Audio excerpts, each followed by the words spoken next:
So we're going to continue on here with some more examples of conducting a hypothesis test for a mean when sigma, the standard deviation of the population, is known.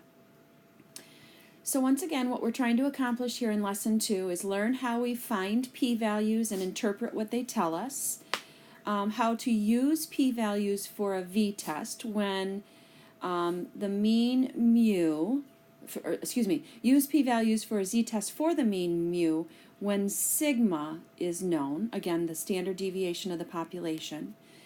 And here in the second video for Lesson 7.2, we're going to learn how we can use another method called finding the rejection region and critical value to make a decision about a mean and a claim made about that mean.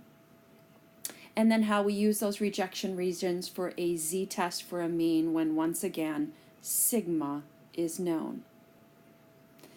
So what is a rejection region, often referred to as a critical region? It's basically a range of values where the null hypothesis is not very likely. If a test statistic falls in that rejection region, then we reject the null hypothesis. And let me just give you a visual here before we get too much further. When we make a claim in a hypothesis test, that claim is always placed in the center of our curve. And in this type of test, that curve is a normal curve. Well, when we go out and we gather a random sample and we calculate a sample average, maybe that sample average ends up way out here, which is a lot different than what is claimed about the population average in the null hypothesis. So the method we've learned already has us calculating the area in this tail out beyond that sample average. That area in the tail is called the p-value.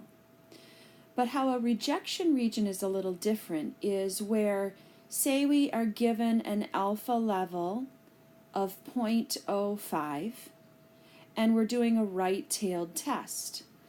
Well, maybe we determine that an alpha level of 0.05 would put us right here at this z-score, where the area out beyond that z-score is equal to 0.05. Well, if our sample average, our x bar, falls in that tail area that has an area of 0.05, then we say that it is in the critical region or the rejection region. And because it falls in that rejection region, then we are going to reject the null hypothesis. So basically that critical value for a rejection region separates the region from the non-rejection region. So basically, if we had ended up with a sample average, say, anywhere in here, not in that red region, then this is the non-rejection region. So this critical value z is separating the blue non-rejection region from the red rejection region.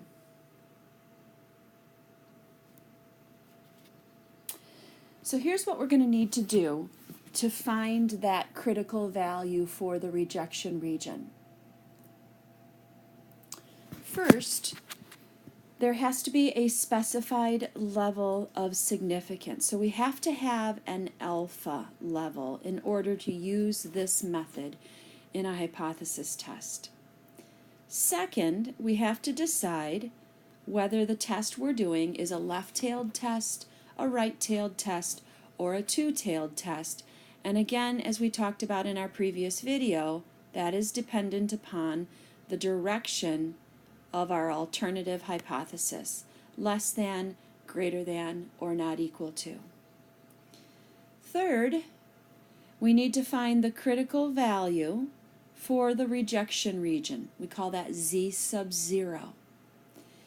If the hypothesis test is left-tailed, we'll find the z-score that corresponds to an area of alpha.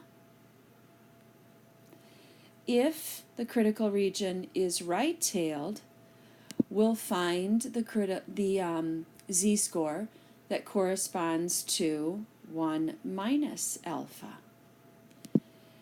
And if the critical value, if the alternative hypothesis is two-tailed, then we'll find the z-score that corresponds to half of alpha and 1 minus half of alpha. And not to worry, we'll demonstrate this with a few examples. Fourth, we'll want to sketch a picture of our standard normal distribution and draw a vertical line at that critical value. Again, we're going to call that z sub 0 and shade that rejection region. So let's try this out. Let's say that we want to find the critical value and rejection region for a two-tailed test with alpha equal to 0.05. So let's picture this first. Here is our normal distribution, and in the center will be whatever is claimed in the null hypothesis about the mean. Our rejection region is two-tailed. That means that half of that alpha is in the left tail, and half of 0.05 is 0.025, and the other half of that alpha is in the upper tail.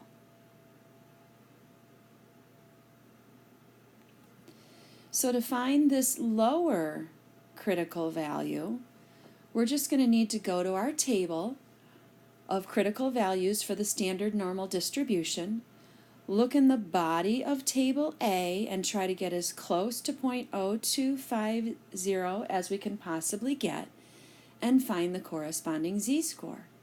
That z-score we'll find is negative 1.96.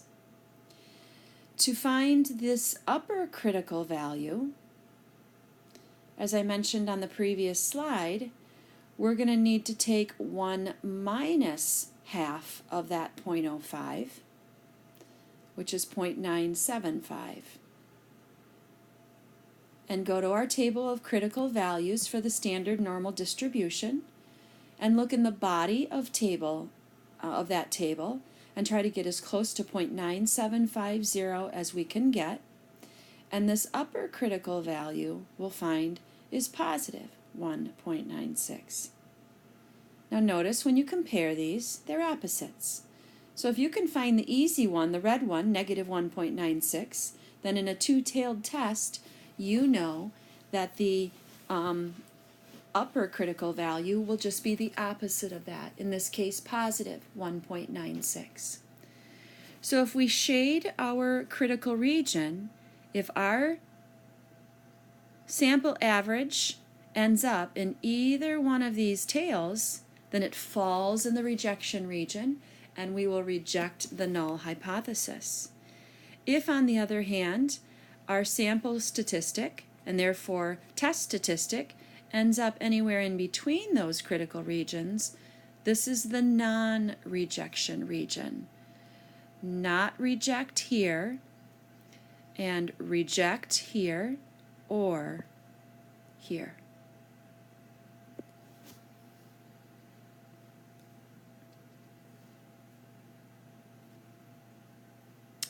So, to use a rejection region to conduct a hypothesis test, we'll calculate a standardized test statistic, z.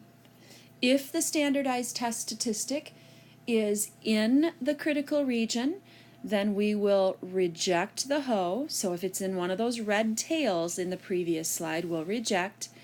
If it is not in the critical region, then we will fail to reject the HO, like it was in the previous slide in the green shaded region.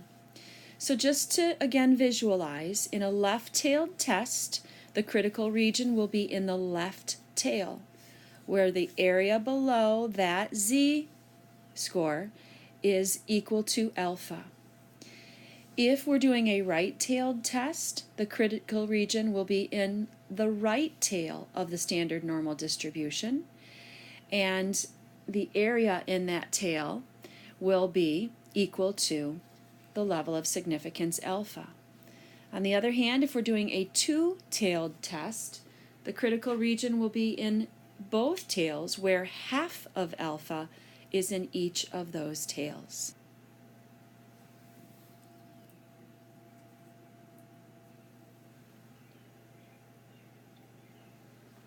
So, using a rejection region for a z-test for a mean when sigma is known,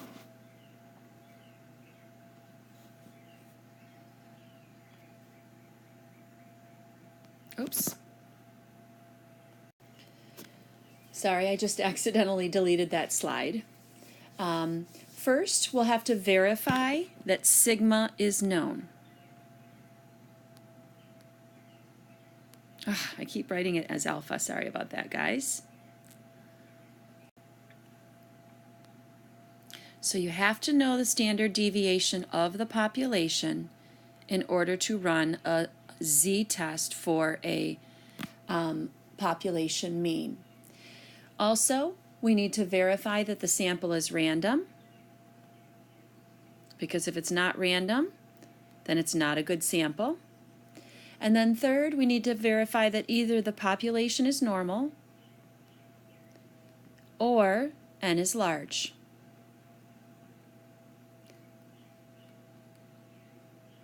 Which we know means greater than or equal to 30.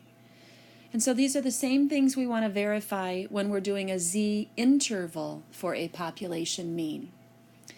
Step 2, we'll want to state a ho and a ha. The ho is the statement of equality, the ha is the statement of inequality, and the claim, remember, may be in either the ho or the ha, depending upon how that claim is stated. Third, we want to specify a level of significance, which will also often be given to us. Okay, so identify L. Fourth, we want to determine the critical value, which may be one critical value if it's a left-tailed or a right-tailed test, or it may be two critical values if it's a two-tailed test. Fourth, we need to determine the rejection region in the manner in which we discussed on the previous slide. We'll demonstrate again. And then sixth, we want to find the standardized test statistic, which is a formula we are familiar with from having worked with this in a previous chapter on sampling distributions. Seventh, once we calculate that test statistic, we're going to see if it falls in the rejection region or not. If it does, we will reject. If it does not, we will not reject. And again, using the colors that I used in that previous slide, if it falls in the red region, we will reject the ho. If it falls in the green region, we will fail to reject the ho. And then last, we want to interpret the decision that we've made in the context of the original claim. So let's give this a try. Let's say that employees at a construction and mining company claim that the mean salary of the company's mechanical engineers is less than that of one of its competitors. Mean is less than that of one of its competitors, which is $68,000. Well, obviously that is a statement of inequality. We know that that statement of inequality belongs in our ha. That is the claim in this case. Therefore, we know the complement, I know I've written these backwards, would be greater than or equal to. That belongs in our ho.